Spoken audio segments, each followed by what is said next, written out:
Welcome back, Seekers of Righteousness. Today we have a great question prepared for you. I am joined again by my Jewish friend, Chaim Simcha, Hartford, and we are addressing theological differences of Jewish practice and belief, and how they differ from Christianity. Hello, Will. Thank you for inviting me back to this amazing cabin for some more candid fireside conversations. Before we get started, I wanted to remind our viewers that these conversations explore specific ideas from the Jewish perspective and are intended as a conversation starter with clear, direct, and simple explanations for the curious Christian acquaintance. This is a friendly conversation. Okay, Chaim, ready for the question? Ask away, my friend.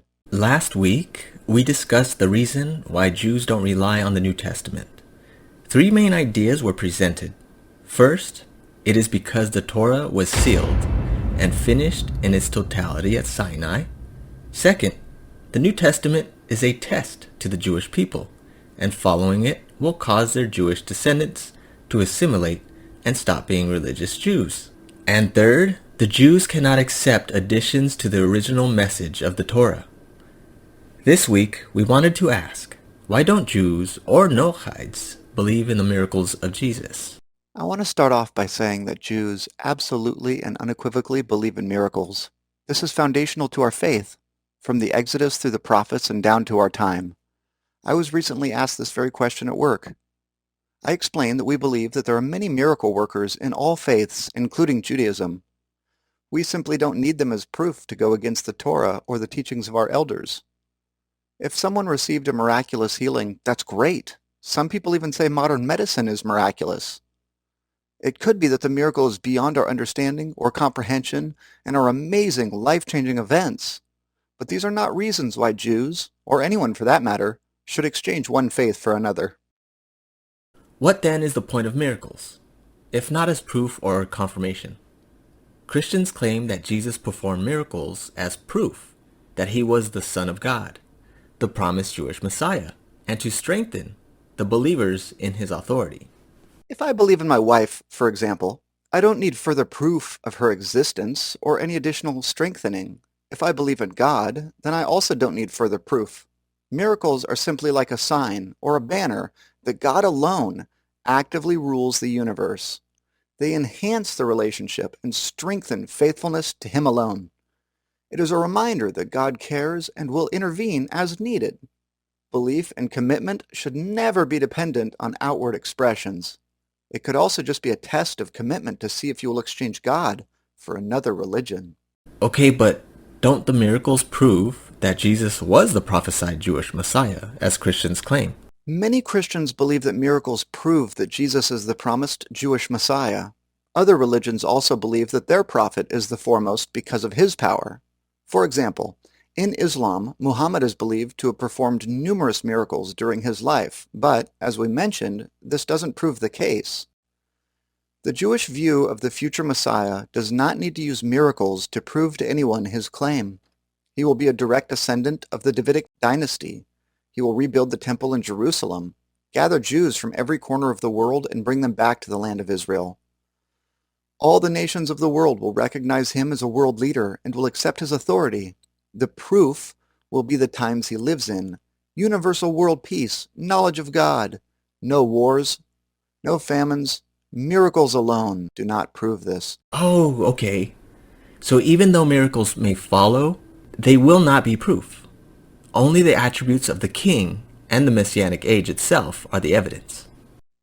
Correct. The Messianic age is at least as important as the Messiah himself. Imagine the atheist waking up one morning and knowing that there is a God, and only needing direction as to how God desires to be worshipped. People would come from all over the world to seek this knowledge.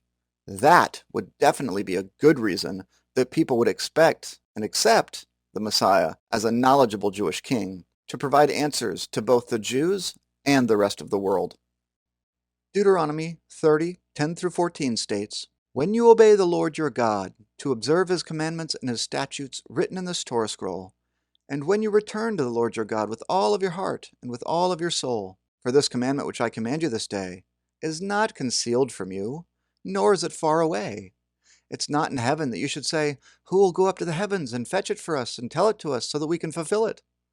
Nor is it beyond the sea that you should say, "Who will cross to the other side of the sea for us and fetch it for us to tell it to us so that we can fulfill it?" Rather, this thing is very close to you. It is in your mouth and in your heart so that you can fulfill it. You see, it's not in heaven or out of reach in the supernal realm.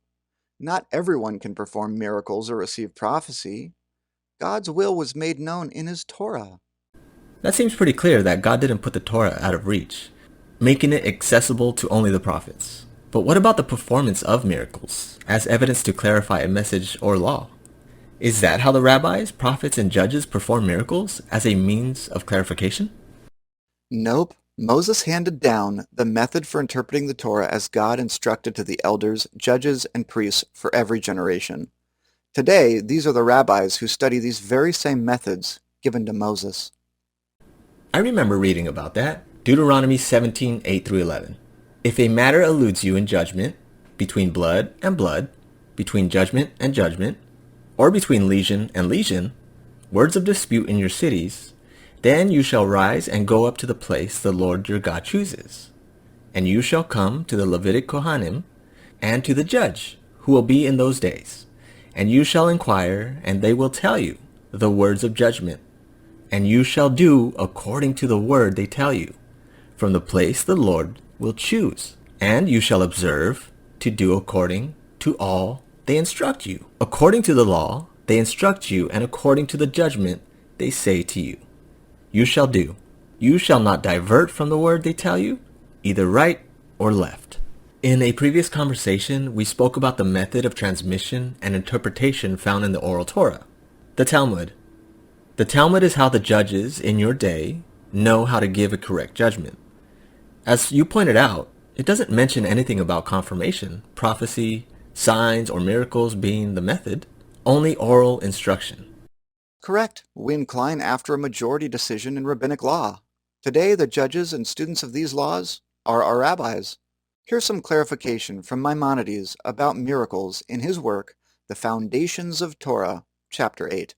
The Jews did not believe in Moses, our teacher, because of the wonders that he performed. Whenever anyone's belief is based on wonders, the commitment of his heart has shortcomings, because it's possible to perform a wonder through magic or sorcery. All the wonders performed by Moses in the desert were not intended to serve as proof of the legitimacy of his prophecy, but rather were performed for a purpose. It was necessary to drown the Egyptians, so he split the sea and sank them in it. We needed food, so he provided us with manna. We were thirsty, so he split the rock, providing us with water. Kairach's band mutinied against him, so the earth swallowed them up. The same applies to the other wonders. What is the source of our belief in him? The revelation at Mount Sinai. Our eyes saw, and not a stranger's. Our ears heard, and not others. There was fire, thunder, and lightning. He entered the thick clouds. The voice spoke to him, and we heard, "Moses, Moses, go and tell them the following." Thus Deuteronomy 5:4 relates, "Face to face, God spoke to you." And Deuteronomy 5:3 states, "God did not make this covenant with our fathers, but with us, who are all here alive today."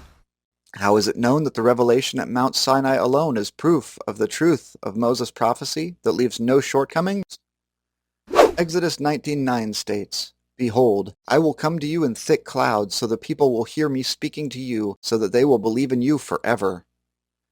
It appears that before this happened, they did not believe in him with a faith that would last forever, but rather with a faith that allowed for suspicion and doubts. So Maimonides points out that the Jews believe in Moses because they heard God speak, not because of what Moses was able to accomplish through miracles. That's correct. I would like to give you an example now from the Talmud where Rabbi Eliezer actually tries to argue his point using miracles.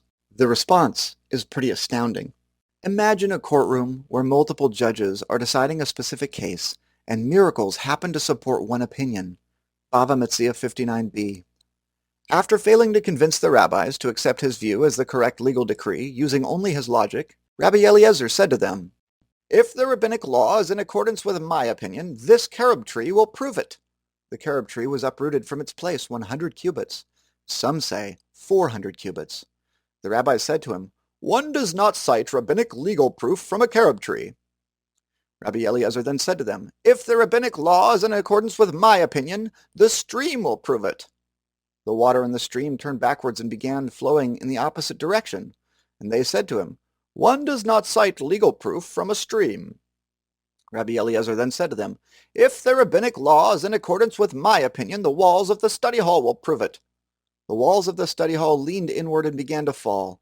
And Rabbi Yehoshua scolded the walls and said to them, "If Torah scholars are contending with each other in matters of rabbinic law, what is the nature of your involvement in this dispute?"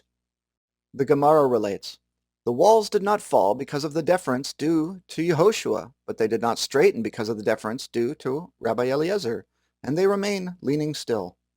Rabbi Eliezer then said to them, "If the rabbinic law is in accordance with my opinion, heaven will prove it." A divine voice emerged from heaven and said, "Why are you differing with Rabbi Eliezer, as the law is in accordance with his opinion in every place that he expresses an opinion?" Rabbi Yehoshua stood on his feet and said, "It is written, it is not in heaven." The Gemara asks, what's the relevance of the phrase, "it is not in heaven" in this context? Rabbi Yirmiyahu says, "Since the Torah was already given at Mount Sinai, we do not regard a divine voice, as you already wrote at Mount Sinai in the Torah, after a majority to incline." Since the majority of rabbis disagreed with Rabbi Eliezer's opinion, the rabbinic law is not ruled in accordance with his opinion. The Gemara relates, years after, Rabbi Natan encountered Eliyahu the prophet and said to him, "What did the Holy One, blessed is he, do at that time when Rabbi Yehoshua issued his declaration?" Eliyahu said to him, "The Holy One, blessed is he, smiled and he said, 'My children have triumphed over me, my children have triumphed over me.'" Basically saying, "Ha ha, you got me there." Wow. So Rabbi Eliezer performed 4 miracles. The first was calling on a carob tree to support him, which uprooted itself and moved 200 yards away. The second was calling on a stream to support him by flowing backwards. Third, he called the walls of the study hall to respond and they began to collapse. Finally, Rabbi Eliezer asked the heavens to support his position, and a heavenly voice was heard saying that Rabbi Eliezer's ruling is correct. To this the rabbis replied that the Torah is not in heaven. And since the Torah was given to the Jewish people at Mount Sinai, decisions are no longer generated based on heavenly voices, but were clearly given to the rabbis, the judges, to interpret. That sums it up. Let's not forget, Deuteronomy 13:1-5. "Everything I command you shall be careful to do it. You shall neither add to it nor subtract from it. If there will arise among you a prophet or a dreamer of a dream, and he gives you a sign or a wonder, and the sign or the wonder which he spoke to you happens, and he says, 'Let's go after other gods which you do not know, and let us worship them,' you shall not heed the words of that prophet or that dreamer of dream. For the Lord your God is testing you to know whether you really love the Lord your God with all of your heart and with all of your soul. You shall follow the Lord your God, fear him, keep his commandments, heed his voice, worship him, and cleave to him." So to summarize, Jews believe in miracles, just not as proof to deviate from the original Torah.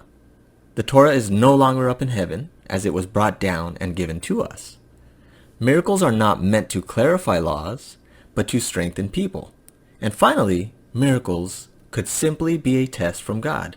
Until next time, seekers, please like, subscribe, comment, and follow to support more amazing content. Shalom. For you people who don't understand Christians, you don't understand why it's so difficult for Christians to let go. Because they love Jesus. That's how Christians are put to bed at night. Jesus loves you. You're going to go to heaven if you believe in Jesus. And if you question Jesus, you question the doctrine of the Trinity, you're going to hell. You're going to burn in hell forever.